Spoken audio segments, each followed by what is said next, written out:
Okay, so on to the next track in Sammy's Unmasked Inner Sound series, man. It's been a fantastic series so far. We've only reacted to 3, but it's been fantastic. It's Metallica, John Mellencamp, and Lindsey Sterling, who I love, right? But if you're only joining now, I'd suggest you go back and start from the very beginning, because I promise you there's going to be a plethora of different artists over here with a great variety of music. And now we are on to My Chemical Romance, my famous last word, sorry. I've never heard this particular song. I have done My Chemical Romance reactions before, and they always get blocked on YouTube. So you might be watching this on the Sphere, because they always get blocked on YouTube. I'll put the relevant filters, specifically if it's a video. But I'm almost 100% certain that this is going to get blocked on YouTube. So anyway, let's rock and roll. Let's hope not. Let's hope that this is the odd one out. But the majority of them always get blocked on YouTube. But let's go, man. My Chemical Romance, famous last words. Let's see what we got. Let's go. No, I know that I can't make you stay, but where's your heart? But where's your heart? But where's your... I know. I like that conviction straight off the bat. Wait a second. Heart. But where's your heart? But where's your... Gritty. There's nothing I can say to change that part. To change that part. To change. Hey. So many bright lights to cast a shadow. But can I speak? Is it hard? I like that line over there. So many bright lights to cast a shadow. So there is like positivity over here, but through all of that, the light is eventually going to cast a shadow. So there's going to come negativity is going to come with even of the most positive things, right? So over here, I think he might be speaking of a relationship over here. But like, even though she's his bright light, right, it sometimes becomes too bright that it actually eventually will cast a shadow. Light will eventually cast a shadow, and you will see the darker side of that. I'm not entirely sure if I'm interpreting that correctly, but that's at least how I see it. I speak. Is it hard understanding? Hey. Complete. A life that sounds demanding. I get so weak. A love that sounds demanding. I can't speak. I am not afraid to keep on living. I am not afraid to walk this world alone. If you stay up. I like this specifically this chorus where it's like overcoming adversity. I am not afraid to walk this world alone. I'm not afraid. What did he say there? Let me just listen again. I am not afraid to keep on living.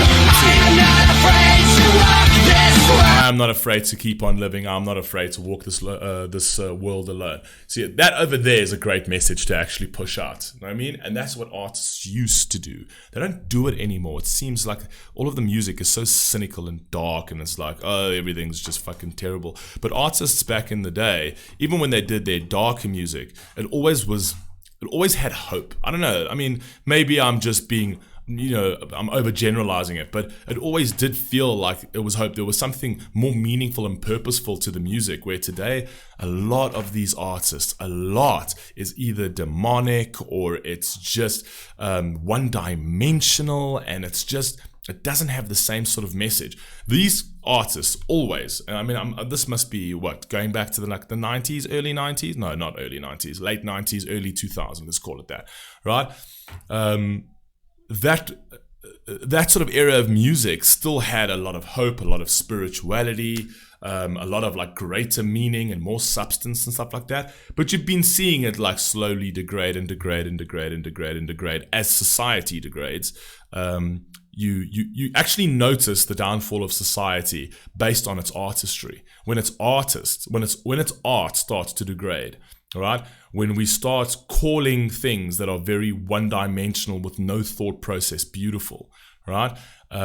You start realizing that society is going one way, and it really is going one way, right? We don't make beautiful things anymore, right? We don't do, in terms of the way we used to, right? It's all for convenience. It's all for monetization. It's all to absolutely maximize profit and take away, and in doing that, you actually take away its beauty, right? We take away more time from the artistry so that we can maximize our profits, and then we push out more of it so we get more clicks, we get more money, but no one's taking the time to actually build the cathedral of art today. Do you know what I mean? So in the music game, essentially. But anyway, that's just me.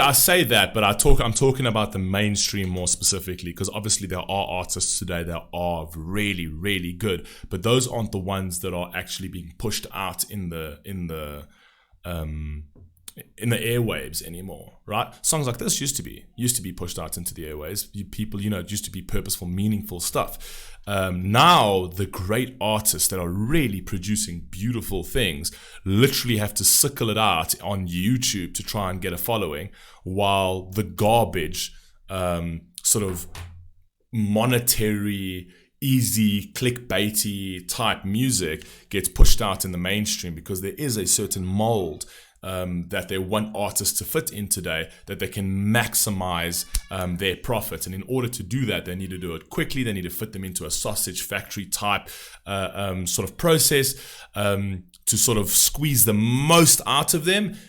And then afterwards, they just drop the artist, and the artist gets forgotten, right? Nothing sort of like stands the test of time anymore. We're not creating legends today anymore. Do you know what I mean? That's at least my feeling. But yeah, there are absolutely insane artists today, and all of the ones that I feel are brilliant artists today don't have enough exposure, right? The ones that have a lot of exposure are the likes of Cardi B, Nicki Minaj, Lil Pump, Sam Smith, who used to make beautiful music and then, I don't know, just turned hedonistic all of a sudden for some odd fucking reason. Yeah, it's sad. It's a sad story. Let's go.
I like his voice as well. Words I thought I'd never speak, awake and unafraid, asleep or dead. 'Cause I see you lying next to me, with words I thought I'd never speak, awake and unafraid. I like that this is actually tied into a relationship as well, which is fantastic, because it's like going through strife in a relationship and then afterwards sort of like, being better for it, right? Being able to actually overcome that and not be completely consumed and depleted by it. Very, very cool. Really like this. I must be honest, I have I have somewhat heard this track before. It's never been on my playlist or anything like that, but it does sound familiar, right? I think this was quite a big track at one stage, if I'm not mistaken, right?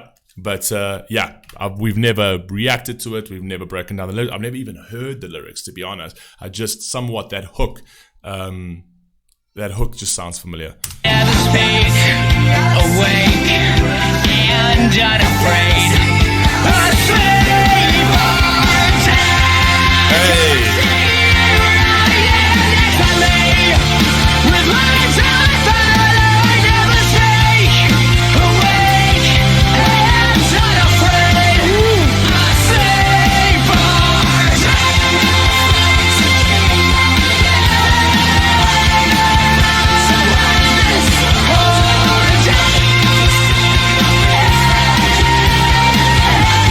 This track is fire. This track is fire.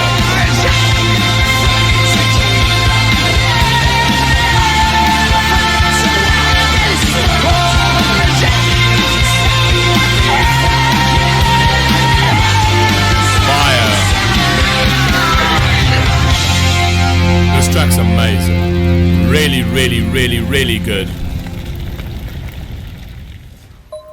Yeah, that track is absolutely brilliant. I love that track. That's actually something I will put on my playlist. I mean, it's not on my playlist. None of these bands are actually on my playlist. I mean, I listen to very different genres of music, but the rock was never down my alley, but it is now. I actually, it's crazy that I'm getting into this whole rock vibe and really appreciating it, and it's through the help of you guys, you know, that are pushing all the stuff through to me. And it's really, really, really great stuff. It's just it's a pity you won't be watching this on YouTube, because I'm almost certain it's gonna get blocked. But you guys let me know what you think down below. I'll catch you on the next one. Peace.